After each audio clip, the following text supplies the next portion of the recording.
Hello and warm welcome to SAP on Azure podcast episode 182. Today is March 14 and today with Robert and Holger we are here to talk everything and anything related to SAP and Microsoft. Hello guys. Now I remember some nine years ago when I came to Microsoft, I would join some very interesting project related. One big German customer was moving their load to Azure, but they also have an SAP system which were at that time on premises. And at that time they wanted that we demonstrate that the Microsoft Active Directory single sign-on for an SAP GUI and Java application works seamlessly and also in Azure, which we did it, and that was a great success story, which led also that on the end they moved the SAP system to Azure as well at a later point of time. Now, that was 9 years ago, and at the meantime, in addition to Microsoft Active Directory, we have something which was in the past called Microsoft Azure Active Directory, or recently named as Microsoft Entra ID. And today I'm really happy to have Christian and Martin to talk about really some very interesting, useful, realistic scenario related to SAP GUI authentication using different technologies related to Microsoft Active Directory, Microsoft Entra ID, business technology platform, not related only to single sign-on, but also multi-factor authentication. But before we start deep dive into topic, let's just quickly share the latest update we have in the last week. So one topic here, it's one new blog on a Microsoft SAP application, Microsoft platforms. Jitendra Singh wrote it, who was 2 weeks ago here. It's about LOT software HA setup. LOT software is a third-party application integrated with the SAP software. Now, because the business process run not just through the SAP, but also through that LOT software, he was discussing and showing how to protect that application in HA manner across the zones, and also enable the DR using different technology like Azure Site Replication as well and Oracle replication. Now, encryption is always important, and the new stuff is end-to-end replication at the host level, so which actually is supported for UltraDisk and Premium SSD v2 used by the SAP system. All those stuff do not use the VM CPU load, which is meaning it does not impact any SAP system performance. And virtual network encryption, it's also used between the virtual machine and virtual machine scale set on the same VNet, but also between the globally peer different virtual network, and this encryption is always important. The service is expanding in different US region, Europe region as well for us here in the Europe, India and Asia as well. So that's always the good news. It's never enough of security. And now we are coming actually to the topic and to the blog related to this topic we are having today. Martin jointly with Christian actually wrote really a nice blog and using I would say a real world example. But before we start to dive deep in the topic, maybe let's first introduce you guys. Christian, you are the new kid on the block. You are from the SAP, which I'm always happy to have the SAP guys. So can you tell us shortly about yourself? Yeah. Thanks, Goran, for having me here on the webinar. Name is Christian Cohrs. I'm a product security chief expert located at SAP in Walldorf. Been working for SAP for like 24 years now. 14 years in security and mostly in the identity and access management space. And I'm also the area product owner for the SAP side of the house that we'll be looking at today, namely the SAP Secure Login Service for SAP GUI. And looking forward to talk about this and present it together with Martin to you and our viewers. So Martin, the old kid on the block, back again. Thanks, Goran. Yeah, Martin Raepple. I'm a senior technical specialist for Azure infrastructure in the account team that takes care for SAP as Microsoft's customer. I joined Microsoft 4 years ago, or more than 4 years ago, coming from SAP. And still in that role, I'm focusing a lot on security-related topics. I did so at SAP as well, which in this role now also allows me to work with my former colleagues like Christian on such cool and new topics, such as the one we are going to present here today. So over to you, Christian, maybe for a first introduction to the new service from SAP. So what was the motivation for this? Why you're doing, and tell us a bit more. Exactly. Yeah. So from our side, our contribution is this SAP Secure Login Service for SAP GUI. It's a solution for secure authentication and single sign-on. I guess the value of single sign-on, so the concept should be pretty obvious. I mean, it's much easier to crack 1,000 trivial passwords than one complex password. And so it really makes sense to say that with single sign-on, with one secure password that everybody can remember, you're much better protected than if you have individual passwords all over the place. And I mean, also the end user satisfaction and productivity is much higher if you don't have to deal with manual authentication day in, day out, but rather do it once per day. And then for the rest of the day, you can simply do your job without having to worry about authentication. But of course, at the same time, you want to protect your data with this secure authentication. And so we have to give people the option to have a secure authentication, but to not do it the whole day again and again, but rather do it once and in a proper way. And of course, the topic of authentication and single sign-on is already solved today. There are many solutions for that. And you might be wondering why we now have a new product that again offers the same kind of functionality. And the reason is that we are focusing here on SAP GUI, in particular SAP GUI desktop clients, and they are different from what you would have in your browser as web applications in such a way that they use a different protocol. And that's why they cannot be directly connected to identity providers such as Entra ID, for example, because Entra ID is focusing on browser-based applications, whereas our desktop client is really about the SAP GUI desktop client, so the FAT clients. So but it's still being used quite a lot, SAP GUI, in the desktop version. Absolutely. Yes. So it's still very popular with our customers. And that's why we need to have a solution for this, but we also decided that some modernization it was really required. We had a previous on-premise product for many years, but this relies partly on the NetWeaver Java stack, which will go out of maintenance in a couple of years. So there was a need to come to a more modern architecture. And that's what we did with the Secure Login Service for SAP GUI. Again, if you have a browser-based application, then you can connect your Entra ID directly. If it's SAP GUI for HTML, for example, you can use any identity provider directly.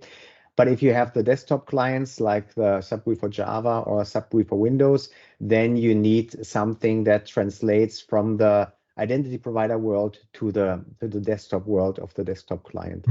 Okay. And the desktop client supports two types of security tokens when accessing the ABAP backend systems, like an ECC system or an S4 system and so on. And you can only use either X509 certificates or Kerberos. I mean, Kerberos was very popular in the past when everybody had their Microsoft Active Directory on premise. And you could then simply use a small desktop client from us and you would have single sign-on based on Active Directory. But with people moving towards the clouds and also trying to centralize the authentication process around the identity provider, we decided that we should rather offer something better, namely an X509 certificate-based solution that is really integrated with identity providers for the actual authentication step. Because this whole scenario always consists of two steps. So what you want to achieve is you want to have access to your NetWeaver ABAP application server, again, for your ERP, CRM, whatever application. And ideally, you have a token on your desktop which identifies you as a user. And when you access the ABAP system, you just send a token and you're done, you're automatically authenticated. And this token is then an X509 certificate. But of course, those tokens, we cannot just give them to everybody. To get a token that identifies you as a user, you first have to do something, namely you have to identify yourself to the system that gives you the token, namely that gives you the X509 certificate. And once you have the certificate, then you can access your business applications for like 12 hours without having to authenticate again, simply because you have the X509 certificate on your desktop. And what we are talking about today is how you come to this X509 certificate. Once you have it, again, you have single sign-on to all the NetWeaver systems that are configured to trust the certificate, and then you have all the benefits of the single sign-on setup. And there are a number of entities that are relevant for coming to the certificate. And this is a very, very high level picture. So Martin will show you later in much more detail what's really happening behind the scenes.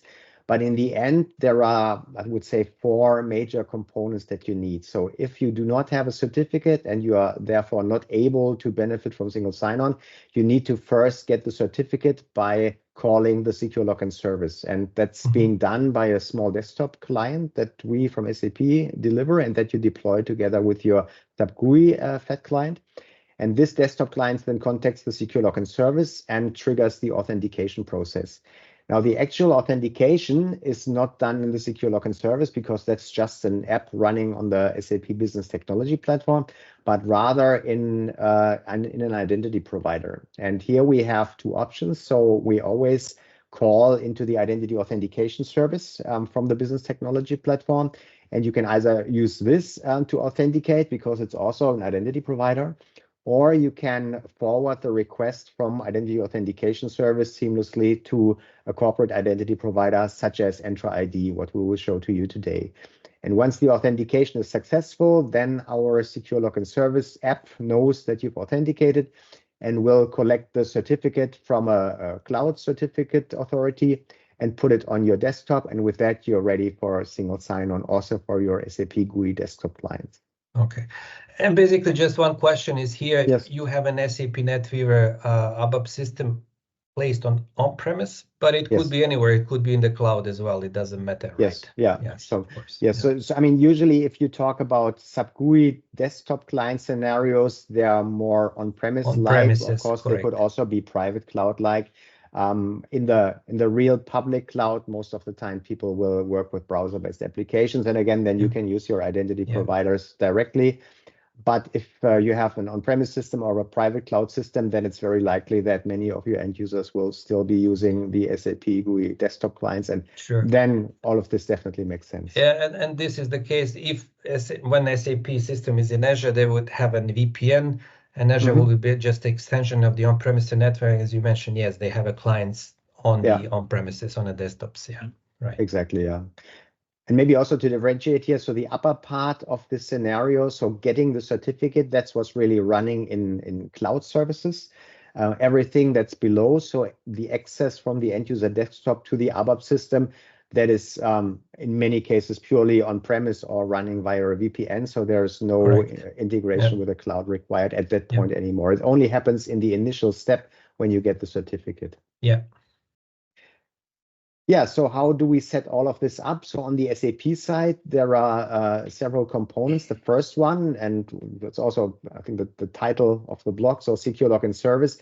This is an app that runs on the Business Technology platform. So you need to have a license for it. You need to buy a license. And once you have that, then you can subscribe to the Secure Login Service by going into some or even several sub-accounts on the Business Technology platform and starting a subscription to this service. And once the subscription is successful, then you will have a Secure Login Service available as subscription, as a kind of application in your Business Technology platform sub-account, and also available for being managed in the cockpit of BTP.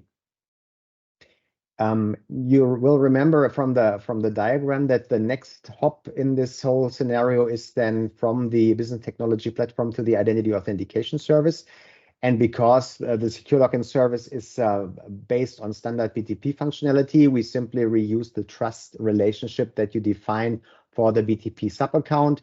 Namely, in the BTP sub-account, you need to connect your custom identity authentication service, so the one that you manage as a customer, as the trusted identity provider here. And with this, you have then a connection from the Secure Login service to the identity authentication service. And that means that in the now configuration UI of the identity authentication service, you actually now have an app for the Secure Login service. So now the Cloud Identity Services, Identity Authentication Service, so our SAP's identity provider knows the Secure Login service as a service provider, and you can now start to configure, in the end, the configuration that will then be relevant for the SAP GUI authentication inside of the identity provider cockpit here.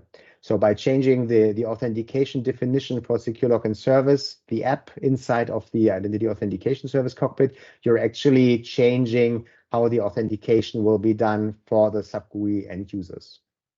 And what we want to do today is we switch, or we hop from the Identity Authentication Service to Entra ID and let the end users authenticate there. And this is done by defining Entra ID as a corporate identity provider inside of the Identity Authentication Service from SAP. So here we basically create a trust relationship between the Identity Authentication Service and Entra ID, so that the Identity Authentication Service will forward authentication requests to Entra ID and then accept Entra ID's response as the decision whether or not somebody is authenticated. Once we've created the Entra ID identity provider here inside of our Identity Authentication Service cockpit, we can then choose this in the configuration for the service provider that represents the Secure Login service. So here I'm now really saying the identity provider that should be used to authenticate end users that run the SAP GUI desktop client should be, here it's called Best Run Corp. So that's the name of the Entra ID instance that we're using, and all requests that come from the end user desktop will now be channeled via the Identity Authentication Service to Entra ID. And when the response is there, that's when people get their X509 certificate. And then for the rest of the day, they don't have to bother with this identity provider stuff anymore. They can simply work based on the existing certificate. Great. Yeah, that's the very high level view, but Martin knows much more about the nitty-gritty details, how to configure this especially on the Microsoft side with the many options that you have there. So Martin, over to you. Let's go a level deeper and see what's there. Oh, I see. Thanks, Christian. Thanks, Christian, for this great overview about the Secure Login Service and the Identity Authentication Service. So let me share my screen. And let's use the diagram from the blog post to get us one level maybe deeper into the scenario and to the flow. And I thought it makes sense to guide everyone here listening to and seeing our video podcast through the end-to-end flow of a user that uses the new Secure Login Service to apply a multi-factor authentication against an SAP backend system. So we have the SAP system, the backend system located in the corporate network, as you can see in the diagram here above. We have the user. Let's call him Jack Davis. Jack Davis has already set up an authenticator app on his mobile device that is already set up with the multi-factor authentication in his company's Entra ID tenant. So we have done that already. Yeah, so not to go to too many steps in that process. Nevertheless, we will show you in the demo in a few minutes how that authentication on the app will actually then look like. We certainly also have an on-prem Active Directory that ensures that Jack's local user account in the Active Directory is properly synced using Entra Provisioning Agent to his company's Entra ID tenant, where Jack has also an account that he will later on use to authenticate against the Entra ID tenant. using this UPN, so jdavis@bestruncorp on Microsoft.com. Yeah, and then certainly we also have as a fourth component here the BTP with all the components that Christian just introduced us. So the Identity Authentication Service tenant and the Secure Login Service subscription in the sub-account of the customer. So this account is owned, this BTP account is owned by Jack's company. So let's go quickly through the steps one by one, or one step too quick. So Jack logs in to his workstation, which is domain joined. So he has to provide his corporate credentials, which are verified by the on-prem Active Directory. Then, as a result, the workstation has obtained a Kerberos ticket that will be used in a later step to single sign on Jack to the Entra ID tenant as a first step of the multi-factor authentication. So now Jack starts his SAP GUI client, and with that little helper application that Christian mentioned, the Secure Login client that Jack uses to obtain the actual X509 client certificate from the Secure Login Service. So he clicks on Login in the Secure Login client, which then sends a request to the Secure Login Service to obtain the X509 client certificate for Jack. Secure Login Service will only issue that client certificate under Jack's name if Secure Login Service has properly authenticated Jack. For that reason, Secure Login Service sends a SAML authentication request to the identity provider configured in that sub-account as the trusted IDP. We saw that in Christian's screenshot a little bit earlier, that in the trust settings of that sub-account, we had this entry for the Identity Authentication Service tenant. Now, since that Identity Authentication Service tenant and the representing application of the Secure Login Service in that tenant has been configured to forward all authentication requests to the configured corporate identity provider in that tenant, which is our Entra ID tenant, what happens is that the IAS, or the Identity Authentication Service tenant, creates a new SAML request transparently for Jack. So it creates a new SAML request to the Entra ID tenant, which reaches the Entra ID tenant in step number 4. And now, since we can now leverage a multi-factor authentication in the Entra ID tenant, which is implemented by the conditional access in Entra ID and a corresponding conditional access policy, that is associated with that Identity Authentication Service tenant and Jack's users. As a next step, the first factor of the authentication takes place, which essentially is that an embedded browser window opens on Jack's workstation.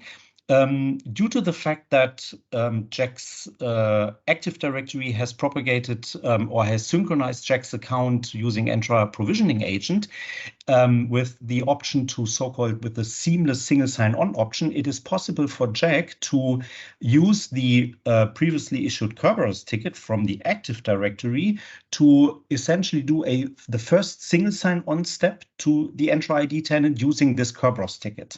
But since we want to enforce a multi-factor authentication, we require Jack in a second step to authenticate with a factor that proves that he is the true owner and that he is truly Jack Davis. And that can be proved, for example, with a device that only Jack should own, in this case, the Authenticator app installed on Jack's mobile device that will ask Jack for providing a second factor. And this is exactly what will be enforced in step number 6.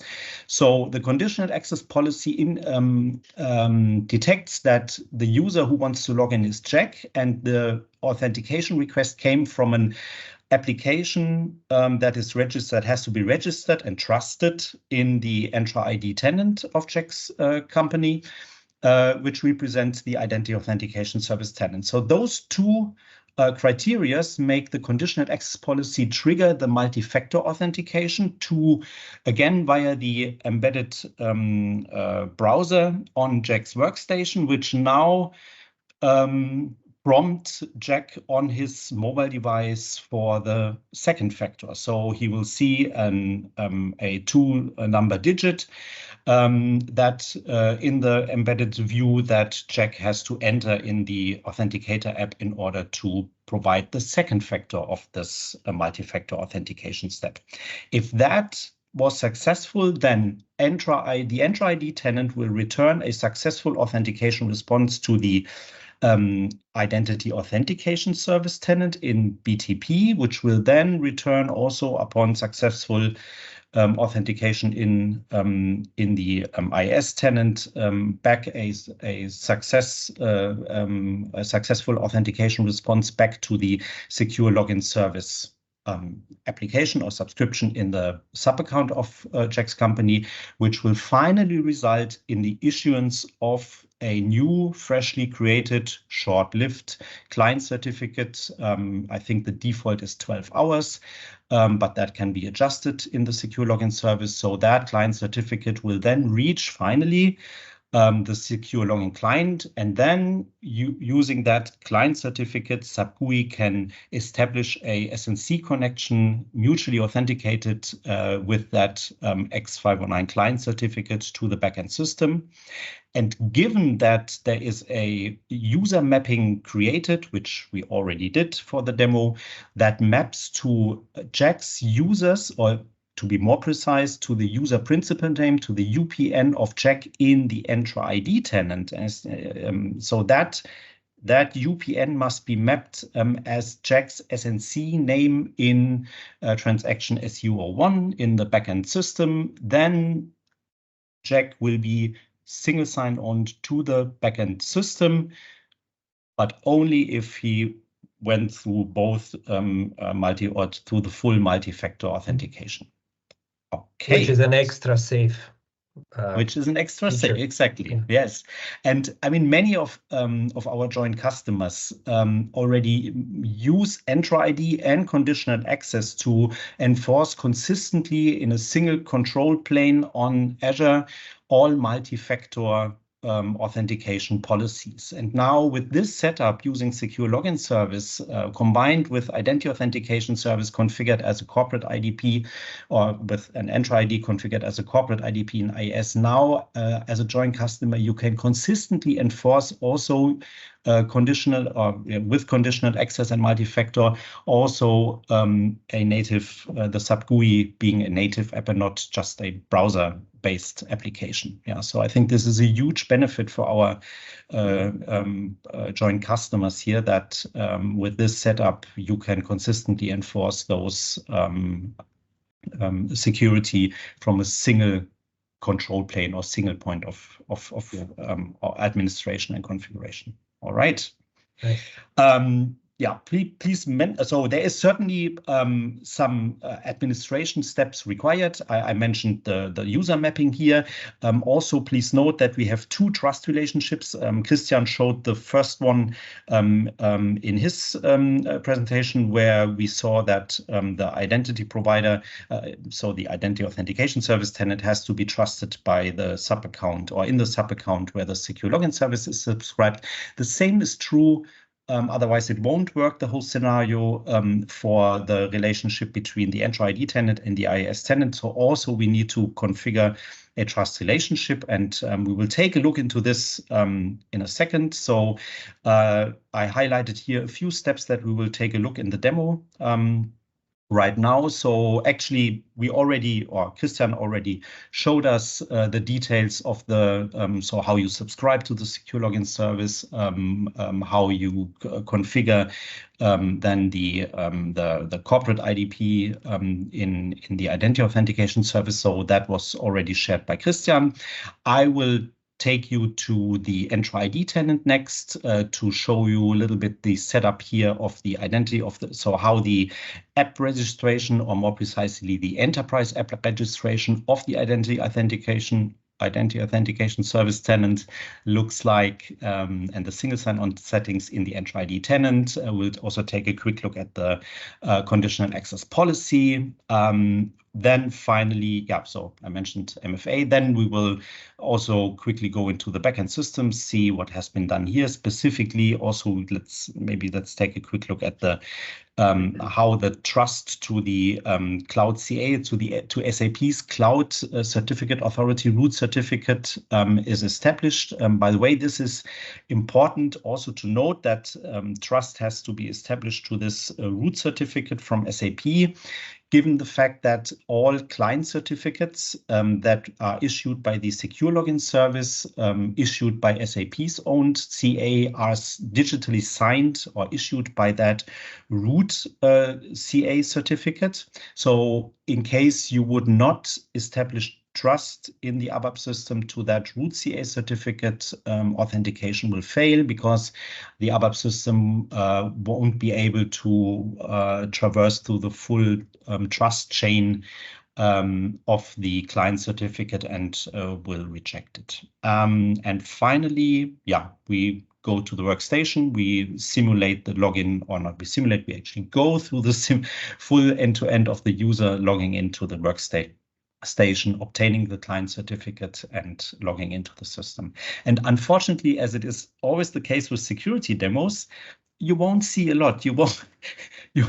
Unfortunately, all the steps here won't be visible, which is good because, I mean, security, especially for single sign-on, yeah, has to be ideally very transparent to the user. We will definitely see the step of the multi-factor authentication, but all the communication shown here won't be really visible to us in the demo.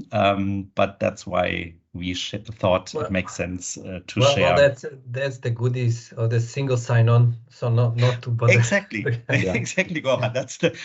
So that's actually the benefit that you want to see as a user. You don't want to enter passwords and go through lengthy authentication steps.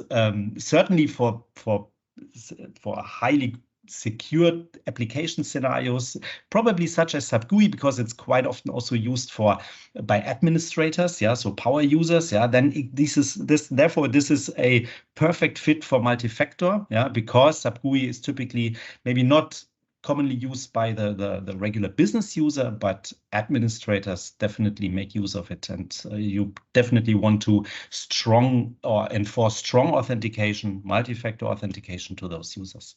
Mm-hmm.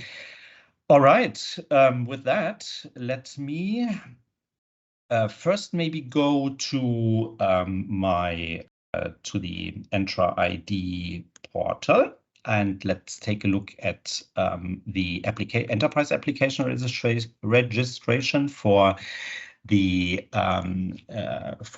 IAS tenant. So this is the place where you establish trust to the identity authentication service tenant in the Entra ID tenant. So what you need to do is you need to register an enterprise application of type SAP Cloud Identity Service. You find that in the Entra application gallery, so it's quite easy and it's well documented how you set up such an enterprise application for the SAP Identity Authentication Service tenant. Nevertheless, and there's one little step you need to do after you created or registered this enterprise app. You have to import the SAML2 metadata, which is an XML file that can be obtained with a public URL from the SAP Identity Authentication Service tenant, or you just have to provide the URL to that public endpoint of the Identity Authentication Service tenant you want to establish the trust to. And upon that, all these fields in the single sign-on setup with SAML here are automatically filled out for you. So there's no manual typing, which is quite important to avoid any errors. So basically all these settings here can be more or less semi-automated with this metadata file upload, as you can see here with this button. So with that, let's stay a little bit in the Entra Admin Center and let's go to the MFA setup for a second. So just remember the name of this application because it will appear in a second again. So SLS demo IIS tenant. So this represents again the IIS tenant in the Entra ID tenant. So let's go to conditional access. And let's go to our policies. There are only a few policies defined in this tenant. The one that's of most interest to us in this demo is this one, SAP GUI MFA. And as the name indicates, this is the conditional access policy that enforces multi-factor authentication for a set of selected users. In our scenario, I just selected one user, which is Jack Davis. You can certainly either select all users or only a group of users or whatever you want. And also most important, we want to enforce this multi-factor authentication only for requests coming from that SLS demo IIS tenant application, right? So we don't want to globally enforce multi-factor for all applications registered in this tenant, but we want to focus here on those type of applications that we believe or that require from a compliance perspective, maybe that you need to enforce multi-factor authentication. All right. And if those two criteria, so Jack Davis as a user and the authentication request comes from that specific application, then we want to enforce multi-factor authentication, which is configured here under grants. And here you can see that we make or activated here this option. Super. So basically you do have granularity to define the policies as your very own need. Nice. Yeah. Absolutely. Okie dokie. So now finally, let's take a quick look at the ABAP system. So I'm now logging in from my desktop here, but so not with multi-factor, but I'm just want to show you. So I'm not logging in now as Jack Davis. So we will do that in a second.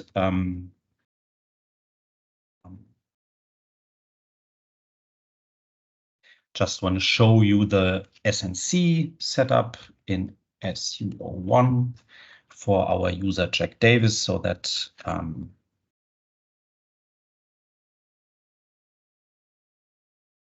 oh no.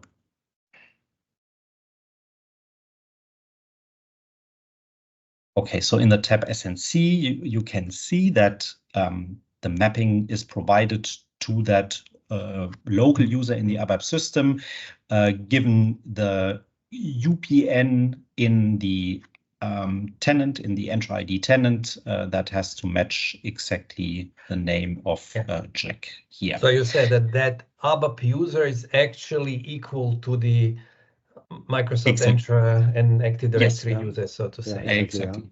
Yeah. So you basically have here the name from the certificate, right? So that you can copy it from the Secure Login client, but also construct it with some report.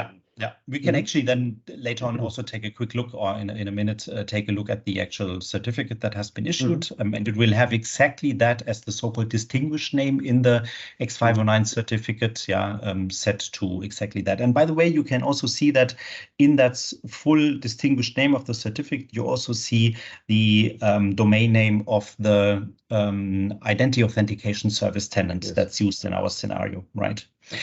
Okay, and with that, maybe then let's go to the desktop. So let's log in as Jack David and see what we can do. So now let me do this a little bit, enhance that a little bit.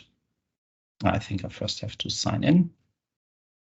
So now I'm logging in as Jack Davis to my corporate joint workstation. So as a matter of fact, I already obtained a Kerberos ticket, which helps me to do the first single sign-on step against the Entra ID tenant, but doesn't help me to completely sign on to the Entra ID tenant, because I also need to authenticate with my app. And by the way, so I've started here on that screen. I shared my mobile device.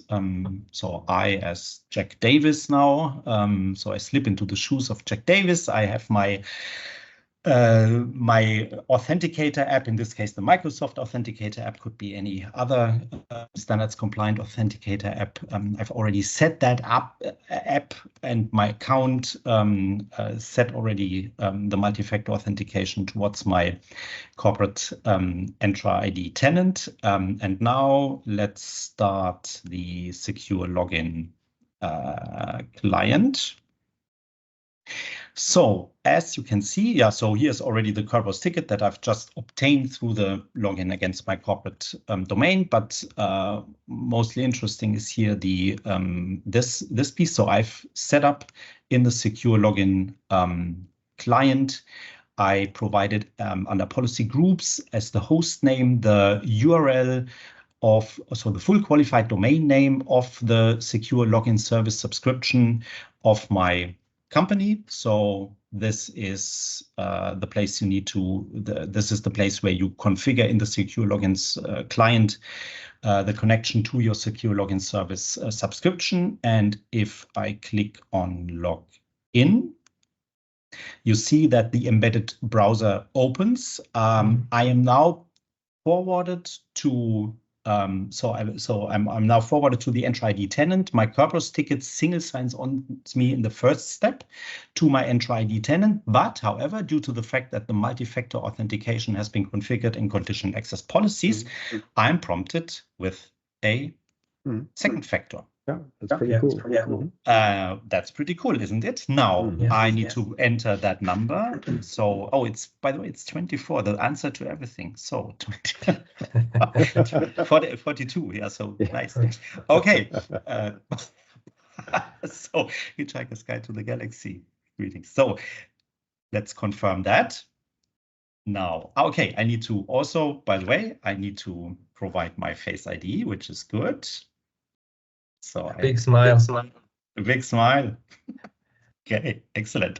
So let's see if we continue here. Wonderful. So now we continue. So you have now this. You have also your face recognition configured. So to oh yes, actually, yeah. So, okay, cool. Absolutely. So the device wants to really know, and the authenticator app really wants to know if I am really Martin, Jack Davis now, or somebody else. Factor, right? Now a biometric factor is also biometric factors. Well, yeah. Exactly. This is just I wanted to add, which means you have a different option to configure not just multi-factor. I mean, through the different means. So okay, you have a pop-up on your personal mobile, you have face, or you have a finger scan as an example if you want, right? Which is great. Yeah, absolutely.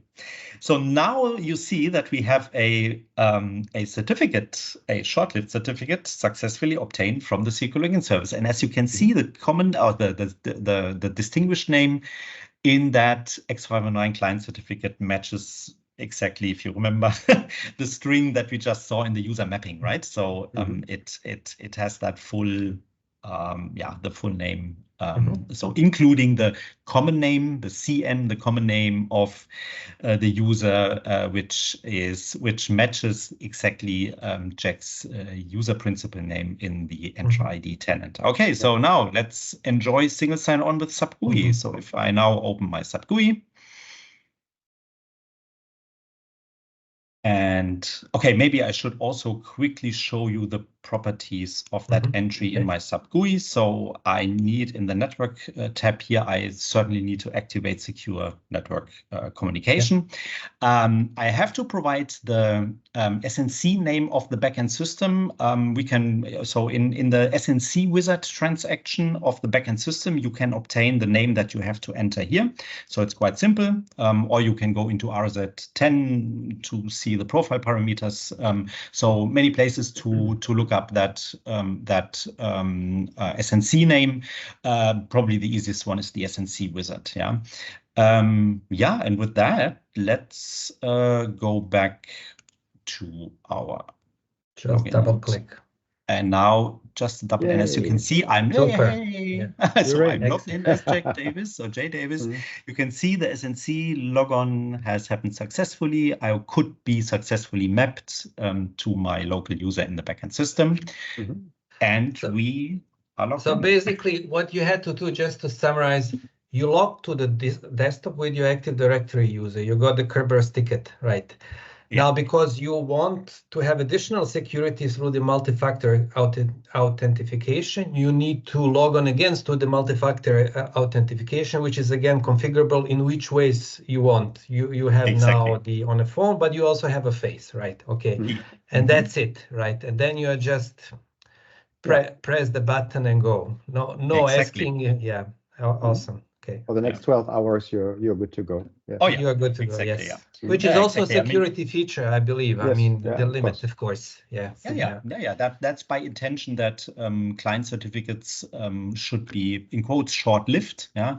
So maybe a little bit longer than, for example, an auth token. Yeah, auth tokens typically have a lifetime of maybe an hour or so. Yeah, but those client certificates, so these temporary or short-lived certificates typically have but I think, Christian, it's configurable, right? You can set exactly, yeah. So 12 hours is what many people do, because then it's one work day. So end users have to authenticate once in the morning, and then they can work for the rest of the day. But you can also bring it down to 1 hour. Of course, your end users might not like that if they have to do then re-authenticate 8 times per day or so. Exactly. I mean, we mentioned also this fact that SAP system could be either on-premise, could be in the cloud. I'm just wondering if the SAP system is in Azure, do we have any additional advantage, like generally like this private endpoints stuff, like between the BTP and the Azure, like private faster communication or? Yeah, one thing to keep in mind is that there is no communication between the ABAP system and the cloud. So you don't need to connect from BTP or IIS or Entra to the ABAP system, because it all goes via the desktop client. So the end user downloads the certificate to the Windows machine, and from there they then access the ABAP system, but there is no network communication required between the ABAP system and the cloud, which is also something that many customers ask, because they're concerned if they now need the cloud connector or whatever, open ports on their on-premise systems. All of that is not necessary. If you can reach the systems via SAP GUI, that's good enough. And everything else is then triggered from the end user desktop via this browser control. Yeah. And I generally love, when your customer move to the cloud, it's always a journey, I mean, okay, SAP GUI is an older, SAP desktop GUI, it's an older protocol. SAP has the new one. Still they are using it. Mature protocol, but Still they are using it, So you need to give them something here, okay, you have what I loved with Microsoft Entra ID and BTP Cloud Identity Service. They are cloud services. I mean, you don't have to patch the Active Directory and then, but still they would have an Active Directory for different reasons, because okay, they're in transition, and there is a way actually how to integrate these kind of stuff in, and also it is a part of transition, and it's never done through the revolution, but actually through evolutionary process, so to say, Exactly. And by relying on BTP and identity authentication service, we can be really open, like you saw. So it's really not a big deal to integrate Entra ID. Whatever the customer wants to integrate, it can be done. And that's also our goal, to be open and allow customers to do what they want to do, and not push them in any direction. Correct. And when I think 9 years ago, when I was configuring Active Directory, I didn't have a single sign-on in a different options also to configure it. And here's just a few clicks. You need to prepare something, but it's just okay, this service, and click and configure the trust. And that's it, so to say, you are up and running, which is really excellent. It is really a step forward. No, great. I mean, I love the story. It's who would remember all the passwords? You do it once and that's it. Thank you guys really for coming. Very nice story. It's really I'm happy to share it that you shared with the public. I hope and I expect, and after some time you will come with the new goodies and security benefits in the future. So happy to host you in the future with Christian and Martin, as always, Thank you. Thank you, Goran. Happy to be back. Thanks a lot for having us in the show. Yes. Thank you, guys. Okay. Thanks, Martin. Take See you. care. Bye-bye. Bye-bye. Thank you.